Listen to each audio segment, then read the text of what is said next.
You have now learned the concepts of life insurance underwriting and policy issue. Let's review some of the key areas from this section that will help you prepare to pass. Life insurance agents are involved firsthand in the underwriting process and are often a source of underwriting information themselves. All agents should know and understand the purpose and process of underwriting. Purpose of underwriting. Underwriting is the process in which an insurance company determines whether or not a particular applicant is insurable, and if so, what premiums to charge. The main things an underwriter will use includes the applicant's health, both current and past, occupation, lifestyle, hobbies, and habits. Underwriting process. The person applying for insurance must submit an application to the insurance company for approval. The application is one of the main sources of underwriting information for the company. Although applications differ by insurance company, they all have the same basic components. Part 1, general information. Part 2, medical information. And Part 3, the agent's report. Part 1, general information. This section of the application includes the general questions about the applicant, such as name, age, address, birth date, gender, income, marital status, and occupation. Part 2, medical information.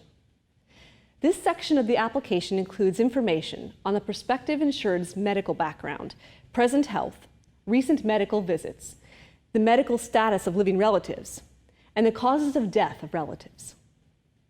Part 3, the agent report. This section of the application provides the agent's personal observations concerning the applicant. As a field underwriter, the agent can be considered the most important source of information available to the company underwriters. The agent's report does not become part of the entire contract, although it is a part of the application process. Medical Information Bureau. In addition to an attending physician's report, the underwriter will usually request a Medical Information Bureau report. The MIB is a nonprofit trade organization which receives adverse medical information from insurance companies and maintains confidential medical information on individuals. It is a way for insurance companies to compare the information they have collected on potential applicants. Consumer reports.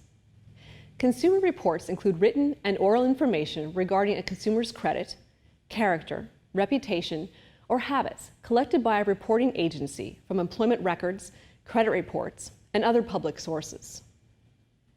Investigative consumer reports.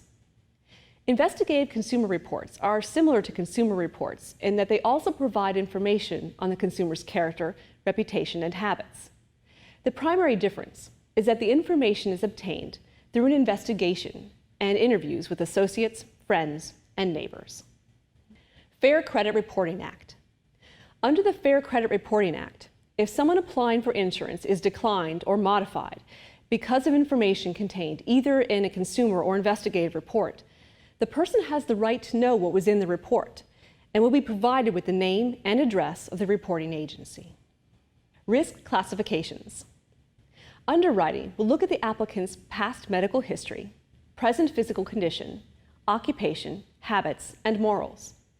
If the applicant is acceptable, the underwriter must then determine the risk or rating classification to be used in deciding whether or not the applicant should pay a higher or lower premium. An individual may be rated as one of 3 classifications: standard, substandard, or preferred. Standard risk. Standard risks are people who, according to a company's underwriting standards, are entitled to insurance protection without extra rating or special restrictions. They are considered an average risk. Substandard risk.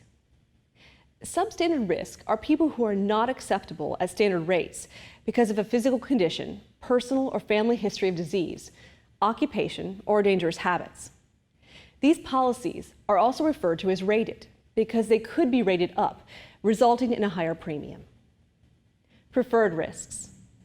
Preferred risks are people who meet certain requirements. The applicants are in superior physical condition with healthy lifestyles and habits. They qualify for lower premiums than standard risk. Field underwriting procedures. The agent is the company's front line and is referred to as a field underwriter because the agent is usually the one who has solicited the potential insured. As a field underwriter, The agent has many important responsibilities during the underwriting process and beyond, including the following: proper solicitation of applicants, helping prevent adverse selection, completing the application, obtaining the required signatures, collecting the initial premium, delivering the policy, and issuing the receipt. The most common receipt is a conditional receipt. With a conditional receipt, the applicant is covered by the insurance company as of the date of the application, providing that the insurance company approves them for insurance. Example: if an agent collects the initial premium from an applicant and gives the applicant a conditional receipt, and the applicant dies the next day, the underwriting process will proceed as though the applicant were still alive. If the insurance company ends up approving the coverage, then the applicant's beneficiary will receive the death benefit of the policy. If, on the other hand, the insurer determines that the applicant was not an acceptable risk and declines the coverage, the premium will be refunded to the beneficiary, and the insurer is not required to pay the death benefit. Backdating. Sometimes it is possible to lower the premium rate by backdating an application for insurance. If the applicant chooses to do this, the policy may be backdated for no more than 6 months. The only reason an application may be backdated is to lower the premium. Fully understanding these key topics are essential as you prepare to pass.